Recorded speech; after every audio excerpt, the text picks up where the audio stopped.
नमस्कार, news at 4 में आप सभी का स्वागत है। मैं हूं आपके साथ अनु सिंह। खबरों की शुरुआत करेंगे इस वक्त की बड़ी खबर से। अखिलेश यादव ने शिवपाल पर बड़ा बयान दिया है। अखिलेश यादव ने आज कहा है कि भाजपा दे रही है परिवारवाद को बढ़ावा। शिवपाल के भाजपा में शामिल होने की खबर पर सवाल पूछा गया था, जिस पर अखिलेश यादव ने कहा है कि भाजपा परिवारवाद को बढ़ावा दे रही है। आज जहां कार्यकर्ताओं का उत्साह बढ़ाने के लिए मैनपुरी में अखिलेश यादव और मुलायम सिंह यादव पहुंचे, अखिलेश यादव ने शिवपाल यादव पर बड़ा बयान दिया है। उन्होंने कहा कि भाजपा परिवारवाद को बढ़ावा दे रही है। शिवपाल के भाजपा में शामिल होने की खबर पर यह सवाल पूछा गया था।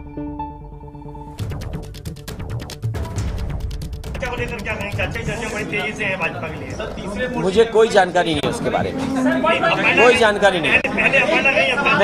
मैं नहीं, इसलिए मैं बधाई देता हूं आपको। बीजेपी के लोगों को कम से कम परिवारवाद तो खत्म कर रहे हैं।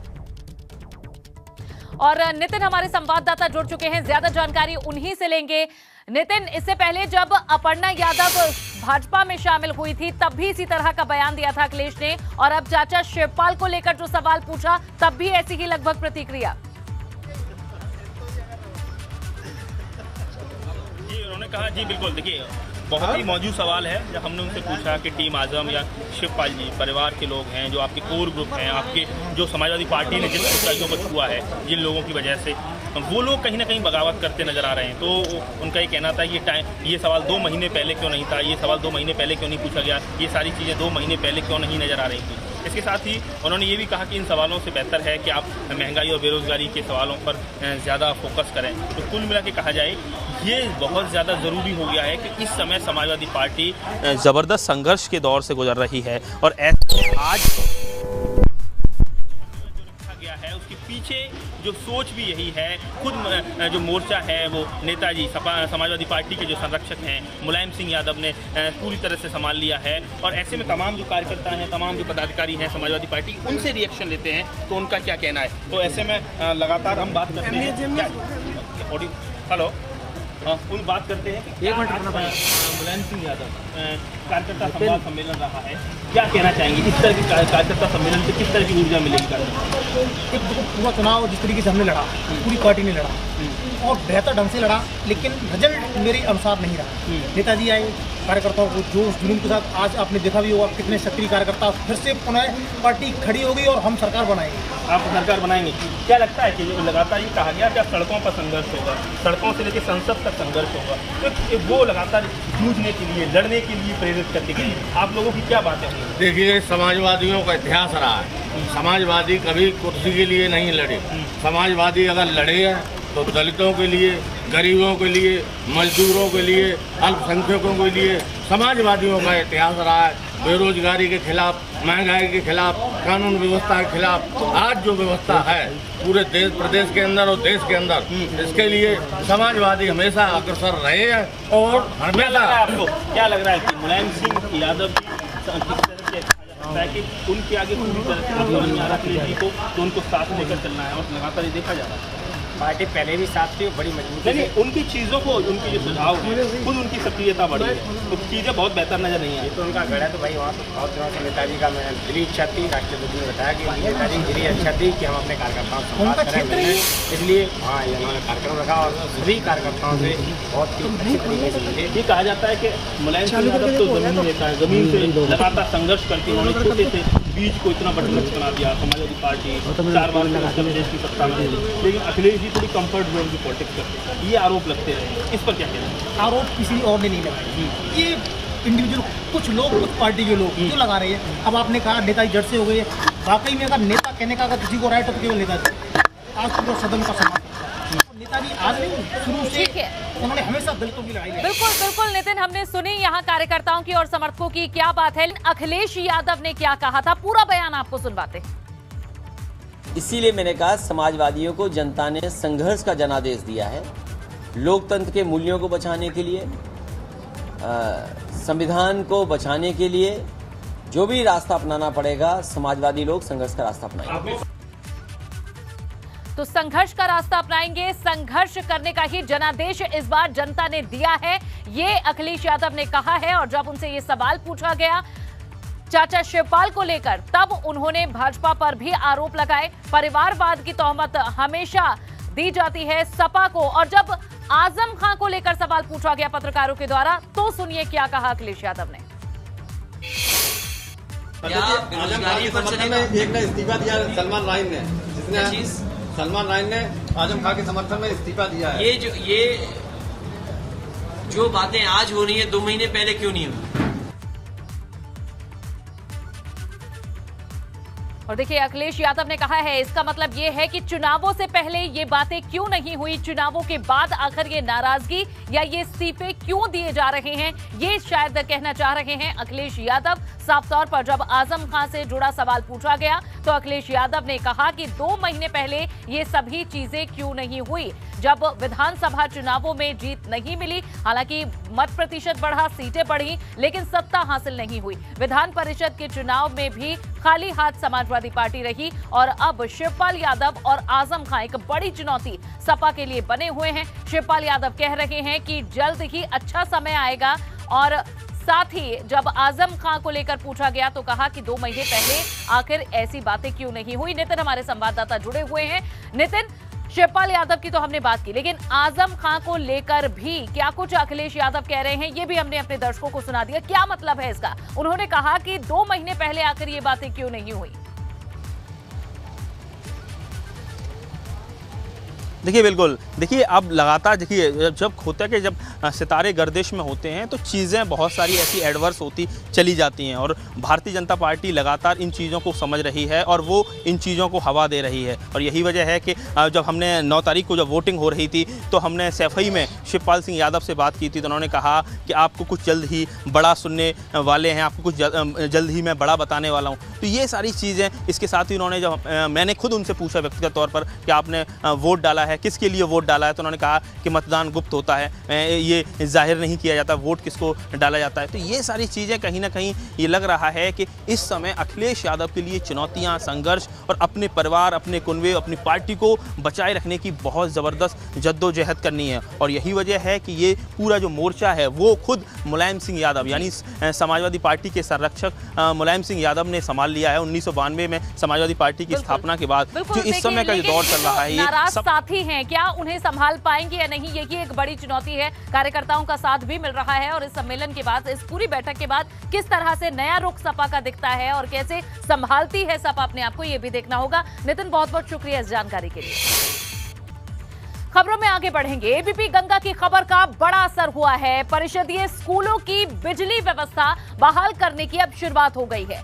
जियामऊ और भीकमपुर स्कूल में बिजली व्यवस्था बहाल हो चुकी है। कई और स्कूलों में अब बिजली कनेक्शन जुड़े हैं। एबीपी गंगा ने ही उठाया था परिषदीय स्कूलों में बिजली काटने का मुद्दा और अब देखिए इस पर एक्शन भी हुआ। जियामऊ और भीकमपुर स्कूल में बिजली की व्यवस्था बहाल हो गई है, दोबारा से शुरू कर दी गई है। पहले व्यवस्था बेहाल थी, लेकिन अब बिजली की व्यवस्था दोबारा से हो गई है सुचारू रूप से। जहां बच्चे पसीना पोंछ रहे थे पढ़ने की बजाय और किताबों का पंखा बनाकर पूरे दिन बैठा करते थे, क्योंकि बिजली का बिल ना भरे जाने से कई परिषदीय स्कूलों में बिजली का कनेक्शन काट दिया गया था। एबीपी गंगा ने इस मुद्दे को उठाया, सवाल पूछे, जिसके बाद अब धीरे धीरे व्यवस्था पटरी पर लौट रही है। इसकी शुरुआत हुई है। जियामऊ और भीकमपुर स्कूल में बिजली की व्यवस्था बहाल कर दी गई है। कई और स्कूलों में अब बिजली के कनेक्शन जोड़े जा रहे हैं। एबीपी गंगा ने परिषदीय स्कूलों में बिजली काटने का मुद्दा उठाया था, जिसके बाद अब इस पर असर भी हो रहा है।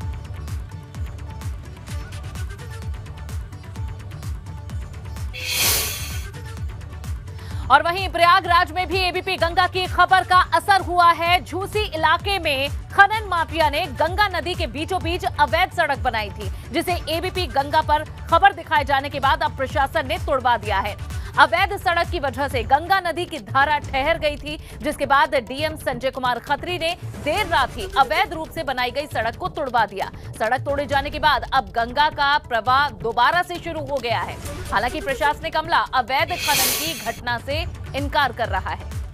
तो ये तस्वीरें आप देखिए, जहां आज की तस्वीर देखिए किस तरह से इस अवैध सड़क को तोड़वा दिया गया है, जबकि कल तक ये पूरी तरह बनी हुई थी। यहां से वाहन गुजर रहे थे और यहां अवैध रूप से गंगा की धारा को रोकते हुए ये सड़क बनाई गई थी। एबीपी गंगा ने मुद्दा उठाया, जिसके बाद अब इस पर एक्शन हुआ है। देर रात अवैध सड़क पर प्रशासन ने कार्रवाई की है और इसे लेकर स्थानीय युवकों ने क्या कुछ कहा है, ये आपको सुनवाते हैं। विशेषतर जो बालू और मिट्टी के खनन के लिए बनाया गया था और इसको कुछ प्रशासनिक अधिकारी, हम उपस्थित तो थे नहीं, सुनने में मिला कि रात को आए और उसको नष्ट कर दिए।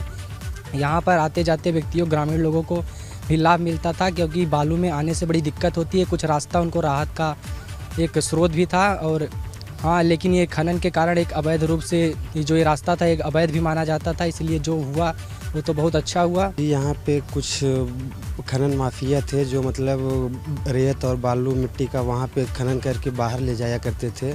इसी के उद्देश्य से यहाँ पे जो आप देख रहे हैं सड़क बनाया गया था और इस पर कार्रवाई लगभग रात को हुई। जैसा कि आप देख सकते हैं यहाँ पे पुल वगैरह टूटा गया है।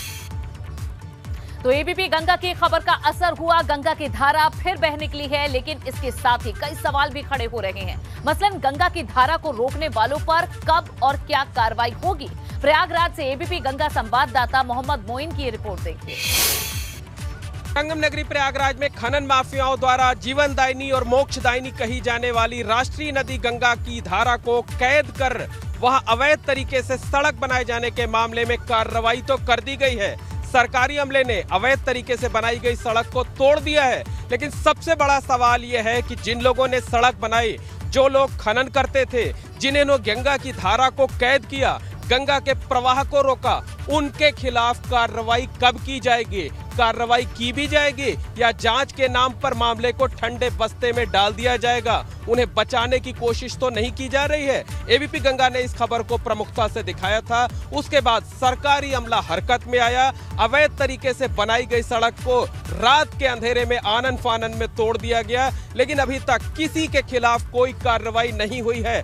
ना तो खनन माफिया के खिलाफ कार्रवाई हुई है और न ही सरकारी महकमे से जुड़े उन लोगों के खिलाफ कोई कार्रवाई की गई है जिन्होंने इस मामले में लापरवाही बरती या जिनकी मिली भगत सामने आई थी। तो अब सवाल ये उठता है कि आखिर इस मामले में दोषियों के खिलाफ, जिम्मेदार लोगों के खिलाफ कार्रवाई कब होगी। कैमरामैन रोहित श्रीवास्तव के साथ मोहम्मद मोइन, एबीपी गंगा, प्रयागराज। और इस बीच एक और बड़ी खबर मिल रही है। मेरठ के एसएसपी प्रभाकर चौधरी ने बड़ी कार्रवाई की है। सरधना थाने में तैनात दरोगा को सस्पेंड कर दिया है। दरोगा के खिलाफ लगातार शिकायतें मिल रही थी, जिसके बाद अब मेरठ के एसएसपी प्रभाकर चौधरी ने ये बड़ा एक्शन लिया है। सरधना थाने में तैनात दरोगा को सस्पेंड कर दिया गया है। तो ये बड़ी खबर, दरोगा के खिलाफ लगातार शिकायतें मिल रही थी, जिसके बाद ये एक्शन हुआ है।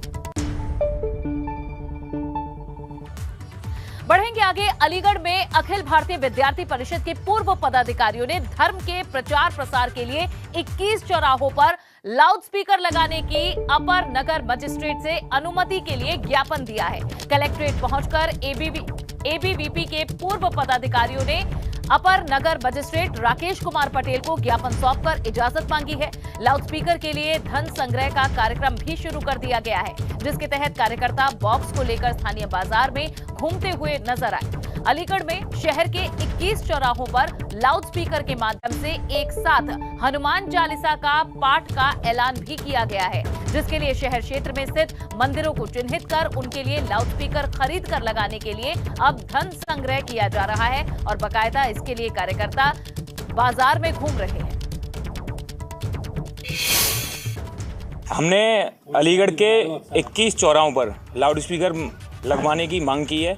वहाँ पर हम हनुमान चालीसा एवं धार्मिक आयोजन पर होने वाले कार्यक्रमों के लिए उसमें यूज लेंगे। ऐसे 21 चौराहों की लिस्ट हमने एडीएम प्रशासन को दिया है और उसके पहले भी हम लोग घोषणा कर चुके हैं कि हम लोग धार्मिक एवं हनुमान चालीसा चलाने के लिए 21 ऐसे चौराहों पर लाउडस्पीकर लगवाएंगे। उसमें जनता का सहयोग लिया जाएगा, उसमें चंदा इकट्ठा किया जाएगा, उसके माध्यम से ये सारे लगवाए जाएंगे। उसकी शुरुआत हम लोग कल से कर भी चुके हैं चंदा लेने की। अगर प्रशासन इसको अनुमति देता है तो ठीक है, अगर नहीं देता है तो उस स्थिति में अगले कदम के लिए भी हम तैयार रहेंगे। अगर प्रशासन को अनुमति नहीं देनी है तो ये भी देखना होगा कि कितने शहर में कितने ऐसे स्थान हैं जिन पर लाउडस्पीकर बजाकर ध्वनि प्रदूषण किया जा रहा है। अगर वो ध्वनि प्रदूषण हो रहा है तो उनको अनुमति है, तो हम लोगों को अनुमति क्यों नहीं है। वहीं अलीगढ़ के अपर जिला अधिकारी ने बताया है कि 21 चौराहों पर लाउड स्पीकर लगाने की सूची मिली है, जिस पर आला अधिकारियों से बात के बाद ही फैसला लिया जाएगा। इसमें कुछ युवा हैं अलीगढ़ शहर के, उन लोगों ने एक ज्ञापन दिया है। इस शहर के 21 चौराहों पर वो लाउड स्पीकर लगा करके और उस पर धार्मिक गीत और हनुमान चालीसा वगैरह बजाना चाहते हैं। उसके संबंध में एक ज्ञापन है। इसमें हम लोग उच्चाधिकारियों से बातचीत करेंगे और शासन को भी अवगत कराया जाएगा। फिर नियमानुसार जो भी इसमें समाधान होगा हम लोग कराएंगे। ये पूरा मामला है क्या, ये भी अब समझ लीजिए। जहां अलीगढ़ में हनुमान चालीसा के पाठ की अनुमति मांगी गई है, इसमें 21 चौराहों पर लाउड स्पीकर लगाने की मांग है। एबीवीपी ने लाउड स्पीकर पर अजान का विरोध किया। अब अलीगढ़ में एबीवीपी ने प्रशासन को इस बाबत एक ज्ञापन सौंपा है। 21 चौराहों पर लाउड स्पीकर के लिए चंदा भी मांगा जा रहा है। बाबा साहब भीमराव अंबेडकर की आज 131वीं जयंती है। आज सियासी दलों ने अलग अलग कार्यक्रमों का आयोजन भी किया। सीएम योगी आदित्यनाथ ने लखनऊ के हजरतगंज में डॉक्टर अंबेडकर की प्रतिमा पर माल्यार्पण किया। उनके साथ डिप्टी सीएम ब्रजेश पाठक भी और साथ ही भाजपा नेता भी मौजूद रहे। वहीं मायावती ने बसपा ऑफिस में बाबा साहब की जयंती पर माल्यार्पण किया है। इस मौके पर विरोधियों पर निशाना साधते हुए मायावती ने कहा कि बाबा साहब ऐसे शख्स थे जिनकी तुलना किसी और से नहीं की जा सकती। उन्होंने भारत के संविधान निर्माण में एक पिता की भूमिका निभाई। वे हमेशा शोषितों के लिए लड़ते रहे और जातिवाद को चुनौती देते रहे।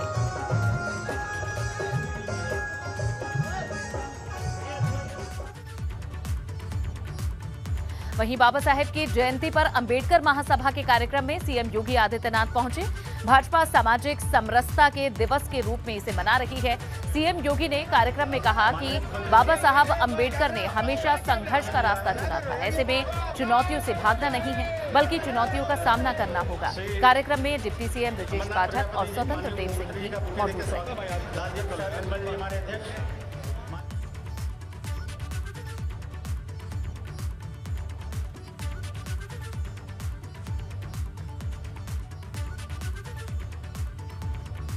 सरकार बाबा साहब भीमराव अंबेडकर के सपने को साकार करने के लिए पूरी प्रतिबद्धता के साथ कार्य करेगी। उन्हें हर प्रकार से उन्हें सम्मान देने और उनकी भावनाओं के अनुरूप उत्तर प्रदेश में एक भेदभाव से रहित एक समता, बंधुता और समानता की स्थापना के लिए पूरी प्रतिबद्धता के साथ कार्य करते हुए हम लोग मिलकर के नए भारत का, नए उत्तर प्रदेश के निर्माण में हम सब अपना योगदान देंगे। बढ़ेंगे आगे। उत्तराखंड के मुख्यमंत्री पुष्कर सिंह धामी ने कहा है कि वे कहां से चुनाव लड़ेंगे, इसकी घोषणा भाजपा जल्द करने जा रही है। दरअसल राष्ट्रीय संगठन महासचिव बीएल संतोष उत्तराखंड जाएंगे, जिसमें इस पर चर्चा होगी। चर्चा है कि सीएम धामी कपकोट या फिर डीडी हाट से चुनाव लड़ सकते हैं और इसे लेकर अभी फाइनल फैसला होना बाकी है। और इस बाबत राष्ट्रीय संगठन महासचिव बीएल संतोष उत्तराखंड जाएंगे और चर्चा होगी इस पर। उसी के बाद यह फैसला होगा कि इन दोनों सीटों में से किसे चुना जाता है। योजना को क्रियान्वयन भी है, विचारधारा के अनुरूप और भी कार्यक्रम करने 2024 की तैयारी भी करनी है। साथ साथ लाभकारी जो पद हैं उनके बारे में चर्चा होगी और संगठन को और कैसे आगे बढ़ाया जा सकता है। हम जो हमने मैनिफेस्टो में कहा है, संकल्प पत्र में कहा है, उसको पूरा करने के लिए एक भी बैठक रखी जाएगी जो आगे बढ़ाया जाएगा उसको। मुख्यमंत्री को भी उपचुनाव लड़ना है, तो क्या सीट को लेकर के भी चर्चा होगी कि कौन सी सीट उचित रहेगी जहां से मुख्यमंत्री को उपचुनाव लड़ाया जाए? अभी ऐसा है नहीं, लेकिन हो सकता है ये चर्चा हो। सर, क्या बीजेपी के ही किसी विधायक की सीट खाली करा के मुख्यमंत्री को लड़ाया जाएगा या फिर कोई अन्य विकल्प भी विचार हो रहा है? सारे विकल्प खुले हुए हैं, जहाँ भी उपयुक्त होगा वहाँ पर चुनाव लड़ाएंगे। और वहीं एक और अहम खबर देहरादून से ही, जहां कांग्रेस विधायकों की नाराजगी पर भी बयान सामने आया। नेता प्रतिपक्ष यशपाल आर्य का बयान आया है। उन्होंने नाराजगी की बात पर कहा है कि कांग्रेस में नाराजगी वाली कोई बात नहीं है, सभी विधायकों से लगातार बातचीत हो रही है। यशपाल आर्य का ये बयान है जिसमें उन्होंने कहा कि कांग्रेस के किसी नेता के बीच कोई नाराजगी नहीं है, सब कुछ ठीक है। जहां एक तरफ लगातार विधायकों की नाराजगी सामने आ रही है, जहां पार्टी के फैसलों से भी नाखुश बताए जा रहे हैं। राजनीति कच्ची है, लेकिन मैं खुले मन से कह रहा हूं कहीं पर हो सकता है कुछ लोग जो जिनका आप उल्लेख कर रहे हैं, लेकिन सभी मान्य अधिकांश मान्य विधायक मैंने उनसे संपर्क किया है, उनसे दूरभाष पर बात की है, उनसे मैंने व्यक्ति रूप से भी मुलाकात हुई है, आज भी सुबह मुलाकात हुई, लगातार मुलाकात का सिलसिला है वो बना हुआ है। आपसे नाराजगी तो नहीं है अधिकतर की हमने बात की है? नहीं, मुझसे नाराजगी नहीं। देखिए मैं उनका आभारी हूँ, लेकिन व्यक्ति नहीं पार्टी प्रमुख है, व्यक्ति नहीं पार्टी। उत्तराखंड कांग्रेस के नाराज विधायकों की लिस्ट में द्वाराहाट से विधायक मदन बिष्ट का नाम भी शामिल है। संगठन में बदलाव के फैसले को लेकर मदन बिष्ट का कहना है कि इस फैसले पर किसी की राय नहीं ली गई और गढ़वाल को दरकिनार किया गया। मदन बिष्ट ने भी प्रदेश प्रभारी देवेंद्र यादव पर हमला बोलते हुए कहा कि प्रदेश स्तर पर पार्टी में किसी भी तरह की गुटबाजी नहीं हुई, बल्कि बाहर से नियुक्त पदाधिकारियों ने यहां आकर गुटबाजी की है। बिष्ट ने कहा कि बैठक कर जल्द फैसला लेंगे। उनसे बातचीत की है हमारे संवाददाता रवि कैंतुरा ने। उत्तराखंड कांग्रेस के वरिष्ठ नेता और द्वाराहाट से विधायक मदन बिष्ट हमारे साथ हैं। और क्या लग रहा है इस बार कि अब धीरे धीरे विधायकों का जो सिलसिला है वो देहरादून की तरफ आ रहा है, कब तक बैठक करने जा रहे हैं? सभी लोग दिन तक पहुंच जाएंगे, उसमें सभी लोग हम आप मशवरा करके जो हम लोगों ने तय करना होगा उस पर हम रणनीति सभी विधायक लोग सहमति के अनुसार, कोई किसी के साथ जबरदस्ती नहीं, कोई किसी के साथ नहीं, उस पर हम विचार विमर्श करेंगे। पूरा असंतोष जो है किससे नाराजगी है? हाईकमान के फैसले से नाराजगी है, यहाँ पर जिनको दायित्व दिए गए थे उनसे नाराजगी है? ये पूरा मसला जो है आप लोग की अभी तक की क्या रायशुमारी पूरी चल रही है? ये हमारी हाईकमांड से नाराजगी है। जब आए थे हाईकमांड के लोग, समीक्षा बैठक ली इन लोगों ने, इस बात पे किसी की चर्चा नहीं हुई। एक लाइन पे कह दिया कि जो है जो करेगा संगठन करेगा। ठीक है, जो संगठन करेगा, लेकिन राय मशवरा भी होना चाहिए था। लोगों से पूछना चाहिए था, अलग अलग पूछना चाहिए था, भाई किसको CLP बनाना है, किसको अध्यक्ष बनाना है,